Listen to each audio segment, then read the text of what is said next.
As we get into our,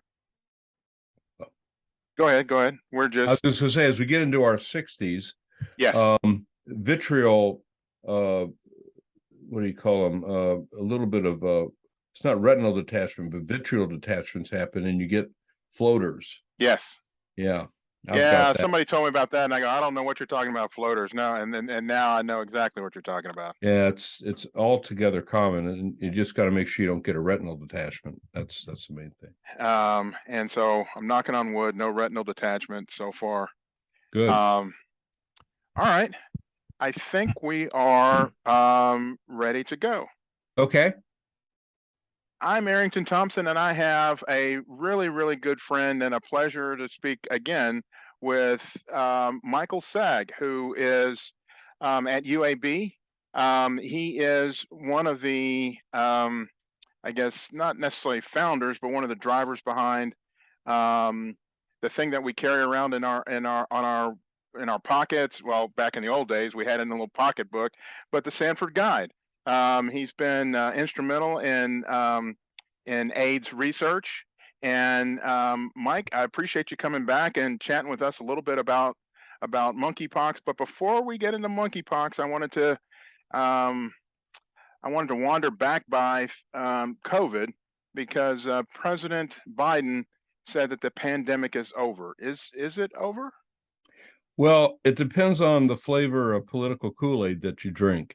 If you drink sort of the more GOP Republican side, you say, "Oh, he just made another blunder." And if you're on the Democratic Kool-Aid side, you go, "Yeah, put it in the context of his interview." And he said that after we're continuing to work on this, but then followed that with the comment that the pandemic is over.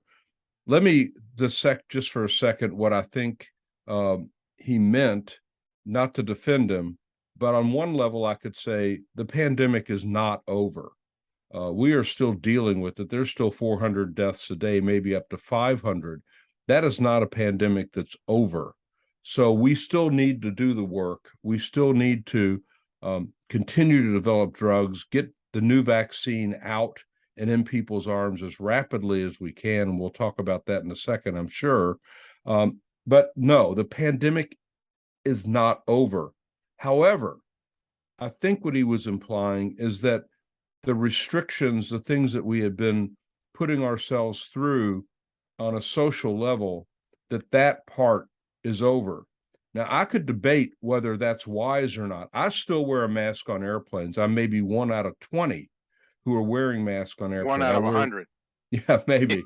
And I don't understand. I couldn't be a flight attendant and not wear a mask. I just, with all the people around, and I think all of us, just a reality check, ask yourself in the last 3 weeks, how many of your friends have come down with COVID? For me, it's about 6. Yeah. Now, fortunately, they're not getting terribly ill, and I'm prescribing Paxlovid early and often, meaning aggressively. Um, but it's not over in that sense. But for people who are not immunocompromised, who don't have B cell deficiencies, most of us, when we're vaccinated, especially and up to date, we're not going to get sick enough to go to the hospital or die from this. So I think that's where Biden was coming out and saying all these draconian restrictions that we had been going through that slowed down commerce, the economy. I think that's what he was declaring. I'm not here to defend him. I'm just saying the pandemic is not over, but perhaps we can relax some of our constraints and be monitoring for an upsurge in cases, which could happen. All it's going to take is a new variant, just Right. one new variant. And then we got to rethink. So let's talk about, we've now got this bivalent vaccine that's out. Um, Unfortunately, we don't have the robust data with this vaccine that we had with the previous vaccine. What are your thoughts on this early rollout, and who should stand in line and roll up their sleeves? Well, it's a great question. My personal view is that what we're dealing with is a competition of relative risk. And for those of us who are physicians, this is what we do in our daily practice. I mean, you could be in the operating room and you have a decision to make.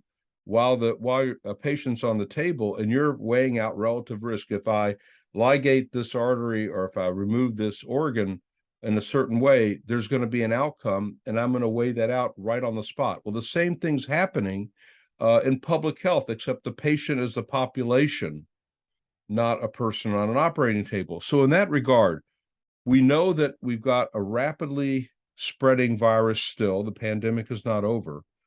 And we have several vaccines for which there are now not just a couple 100,000, there are hundreds of millions of case experiences that demonstrate the efficacy and the safety of the vaccines. So as a new variant can emerge, just like with influenza, we create a new vaccine every year based on experience, in this case, in Australia, where their summer is the opposite of ours, and their winter happens during our summer. They watch what happens in Australia, and then they assume that the influenza virus that's causing trouble in Australia will cause it in the U.S., and they make the vaccine based on that, but they don't have efficacy or safety data on that specific entity. So they've used that roadmap, copy and pasted it into COVID. With the experience that we've had in COVID vaccine safety and efficacy, they checked it in some animal models to make sure there was nothing surprising. There wasn't. And then they moved it out to the public. The early returns on this bivalent vaccine are just short of spectacular. The immune response is really fabulous. Antibody levels are being kicked up nicely. And the antibodies against that variant BA.5, which is the one that my friends are getting right now, and your friends, all of us, that protection will be there. So if you've had the original series, the first 2 shots, and then ideally 1 or 2 other boosters, now is pretty much the time to get the bivalent vaccine. I would prioritize people over the age of 50, especially those over the age of 65. Anybody who's got any kind of underlying medical condition that puts them at risk for bad outcomes with COVID, and that includes obesity, a BMI over 30. You should go out, if it's been more than 3 to 4 months since your last booster, get your booster now with the bivalent vaccine. The question comes up, well, can I get it with the influenza vaccine? Yes, you can. I personally am choosing not to do that because I've had reactions to the COVID vaccine, I think because I had COVID early on, but you can weigh that out yourself, but it's okay to do it together. I choose to separate by a couple weeks. All right. Well, I'm going to separate mine by a couple weeks because that's your recommendation. So let's transition to monkeypox. And as the name says, it was originally isolated in monkeys, but that's not its usual reservoir, is it? Or is it? Well, it's in the animal community. It mostly had been in sub-Saharan Africa. There are 2 specific clades. The clade 1 is the one that's really more aggressive in a way and causes more deaths. And that's the one we had mostly encountered. For example, in the United States, there was an outbreak in 2003 of some, I believe it was prairie dogs that were imported into, I think it was Wisconsin, and handlers of those animals became infected with the monkeypox clade 1. They did okay, but for the most part, that's the one that, especially in sub-Saharan Africa, has been associated with up to a 10 to 12% mortality rate. Now, the clade that's spreading around the world right now is a clade 2, and it is spread from animals to humans like any other zoonotic infection. What's different is that we've never seen before documented, or not much anyway, documented person-to-person spread that didn't involve an animal reservoir to infect humans. That's what's different. We noticed that it started spreading among communities where there was sexual activity, mostly skin-to-skin contact, especially if it was prolonged for more than just a few minutes. And people that had open lesions that were even crusted lesions were transmitting. And so that was started to spread, especially within the MSM, the Men Who Have Sex with Men community, and it spread pretty rapidly nationwide and across all of Europe and et cetera, very fast. So that started raising its head around April, May of this year. And you can see how quickly it hit in the United States, such that we were seeing lots of cases by July and August. Fortunately, through the efforts of all of us, really, the number of cases is starting to dissipate now. It's not gone. Saw a case yesterday in my HIV clinic, but we have tools. Very robust testing is now available. It wasn't too much ago, months ago. We have vaccines that are effective. I know we'll talk about that, and also a therapeutic ticagrelor, which most of us just call TPOX. And so the tools are there. We're starting to use them, and we're starting to see results. So let's talk about what this virus looks like, because that seems to be one of the keys. Let me see if I can share my screen, which is going to test my ability to use. Um, can you see my screen? Yes. And this is something that I got off the WHO website. Is this what it looks like, or That or looks, yeah, that the first picture looks more to me like smallpox, to be honest, because they're more robust. Blisters are a little bit larger. And while the lower part of that slide, the lower part of that, I believe it's their thigh, perhaps, that umbilicated lesion right at the bottom, that's a little bit more typical. Yes, that one. okay, That's the one that's a little bit more typical for monkeypox. But what's key to this, it's true for all the pox viruses like this. Those look pretty typical, and they oftentimes come on all at once. So there's a synchronous release of the skin lesions on the palms and soles. You think of that with syphilis. It happens with monkeypox and smallpox. And the lesions are quite painful, and that's different than syphilis. These are very painful lesions. okay. So the classic story, just to recap it, is exposure, 5 to 12 days later, onset of a viral prodrome, headache, lymphadenopathy, feeling bad. There can be a cough, which gets to the respiratory potential transmission. It is not a major transmission, but it's theoretically possible. And then after that, the release of the skin lesions, depending on the site of exposure, they can be in the anal genital area. The patient I saw yesterday had a wicked proctitis, very tender in the area of his bottom and into the rectum, and had a little bit of a discharge. And this is a type of thing that we see. The length of symptoms can be up to 3 to 4 weeks, usually around 2 to 3 weeks as a rule. And during that entire time, even when the lesions are crusted, they should still be considered to be contagious.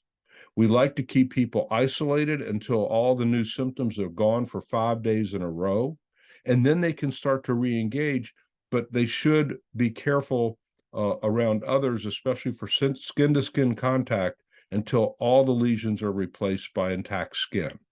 And those are the general rules that we want to follow. It is a miserable illness. It is just miserable. The patients don't want to eat. They feel awful. The pain is significant, debilitating in some people's case. And along with that, as you can imagine, comes stigma. Right. With even with HIV, somebody can have it, but they don't necessarily have skin lesions that say, look at me, I've got monkeypox, I've got HIV. The monkeypox sort of jumps out and says, I'm a leper, in essence. And the patients internalize that stigma, and it's psychologically debilitating as well. So, as a trauma surgeon, I have to focus in on this pain aspect. How are we going to treat, or what is your usual thoughts about treating the pain? Can we just use over-the-counter, Tylenol, ibuprofen, or is the pain so significant they may need other medications? Well, they might need other medications. I think ever since the like a lot of us, since the opioid crisis and the overuse of narcotics, I think I shy away from using opioids unless I know it's going to be for a very finite period. I try to go no longer than 5 to 7 days for a number of reasons. But acutely, I might use an opioid, but for sure, non-steroidal anti-inflammatory drugs alternating with Tylenol. For local lesions, you can use a lidocaine patch or use some different type of analgesic topically. The other problem with opioids, at least in the patients that I see in the HIV clinic, who are oftentimes men who have sex with men, they get proctitis, as my patient yesterday had. And if you give a lot of opioids, they become obstipated and they have enormous pain with bowel movements. So it's a balancing act, but I would sparingly use opioids when I'd use it when I feel like I have to, but I try to find other ways to manage the pain.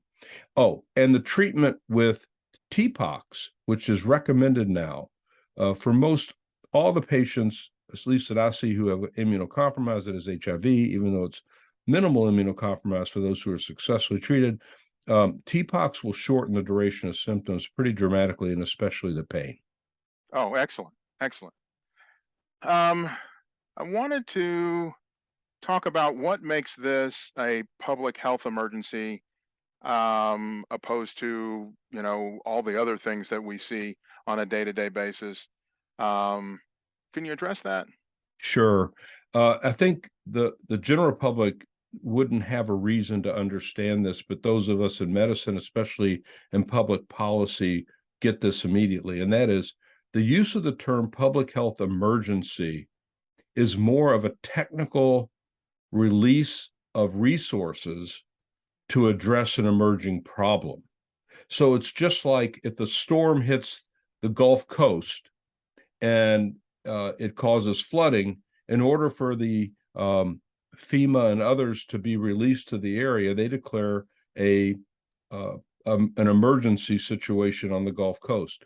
By declaring a public health emergency, resources are released that allow immediate access to all types of resources within the federal government. And that's what we need to do. So even though it's not the general public who's at risk from monkeypox, I think that's clear. Within the subpopulations of people who it is being transmitted within that population, the notion of the emergency allows us to do resources. On the screen now, you're showing how the cases peaked by early to mid-August, but we're seeing a downtrend now in the number of cases. And that, I think, coincides with the declaration of a public health emergency, the release of resources. One of my friends who works at CDC, Dimitri Daskalaskis, who was pulled from CDC to the White House so that he can focus like a laser on monkeypox. And I think getting the information out, getting the vaccines out, starting studies to demonstrate the best use of these products, because we hadn't ever used them before, hadn't had a reason. They were developed for smallpox. All those resources of the federal government are being directed at a response to this epidemic, and I think it's working. So for those who say, oh, the government is slow, the government doesn't do much for me, I think this is a good example of how the government has been pulled into action. And so far, at least in the last 3 to 4 weeks, I think we're starting to see some positive results. I think you touched on this a little bit earlier, but I wanted to highlight it again, is about testing and about vaccines. Mhm. Um, as you recall, in the early days of COVID, we really didn't have tests. We had to roll them out. And I think we, again, probably from what you said, declaring a health emergency, seems like we had problems with tests and now we're better.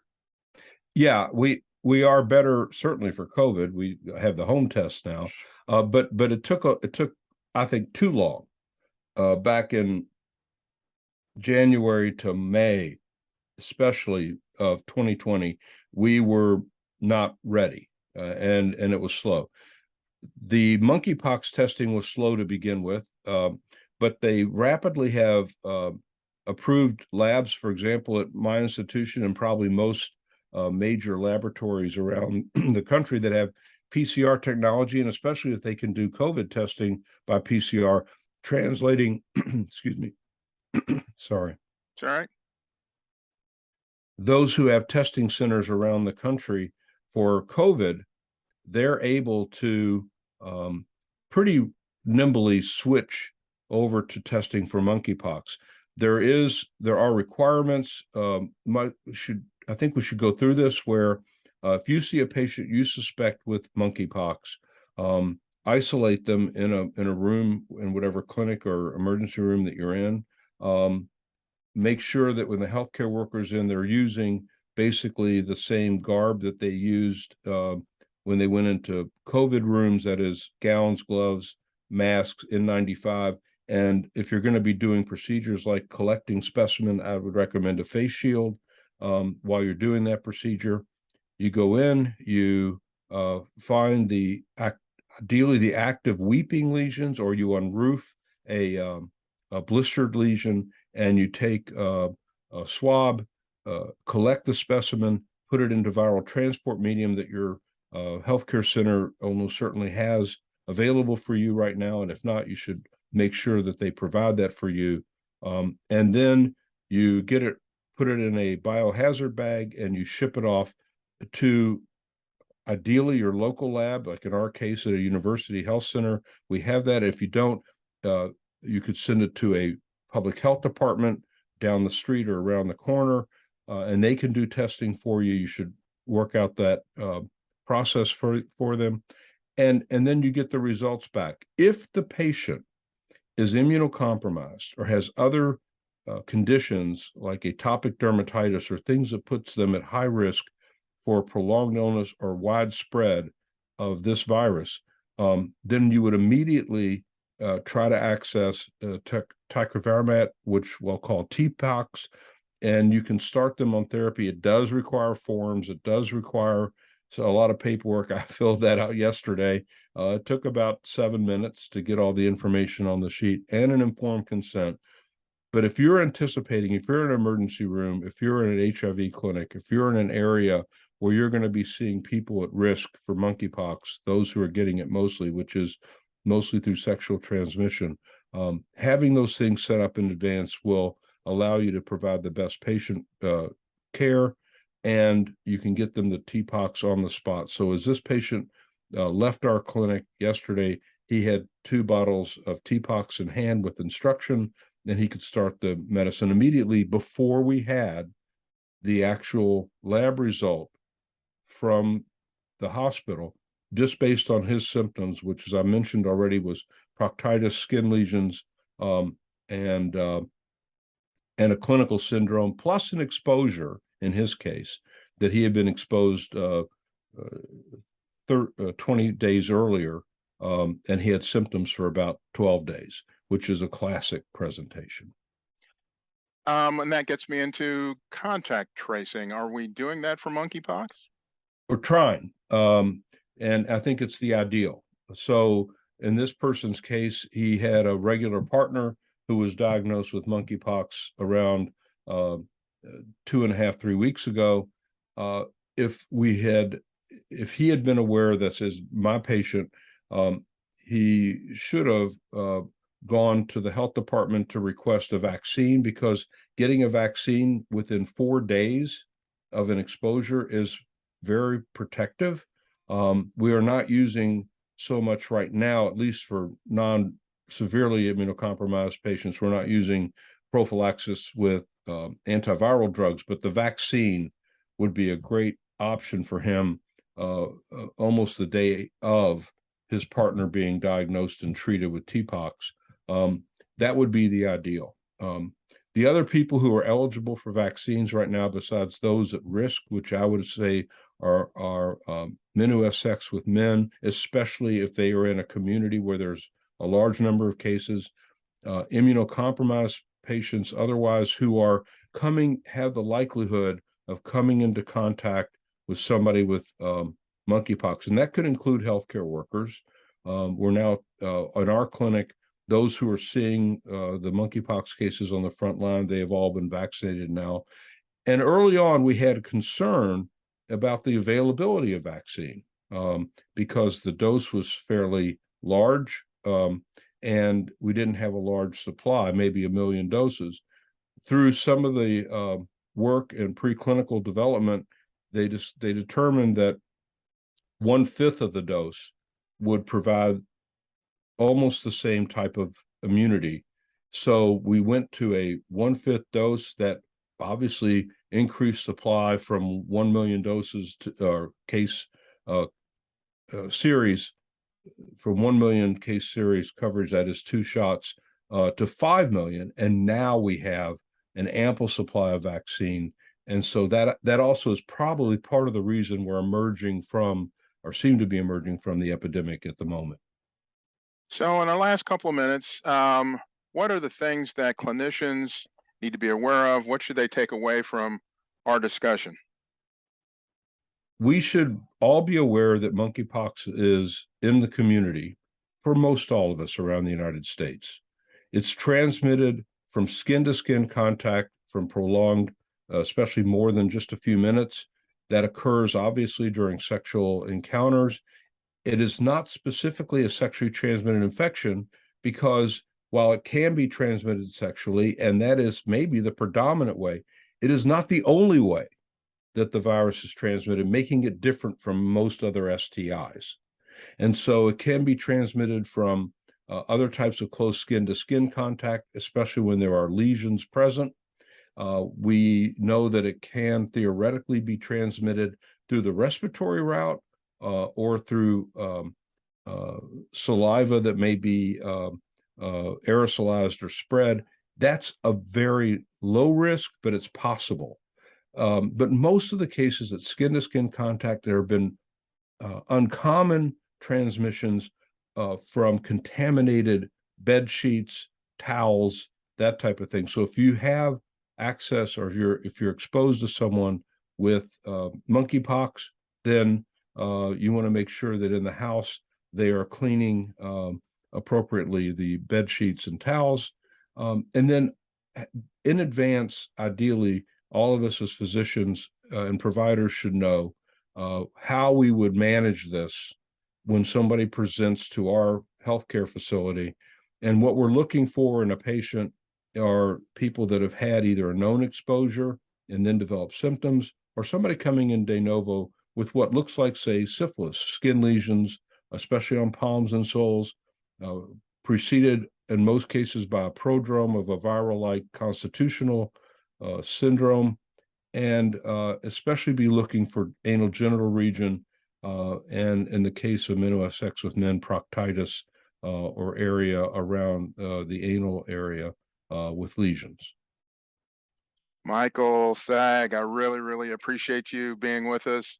As usual, you're bringing the information, and I really appreciate it. I want you to have a good day, and I'm going to give you a rest. I can't think of anything else we need to talk about next month. Okay, thanks, Arrington. It's great to be back with you. Hey, you have a good day. Thank you. And if I can figure out how to turn this on.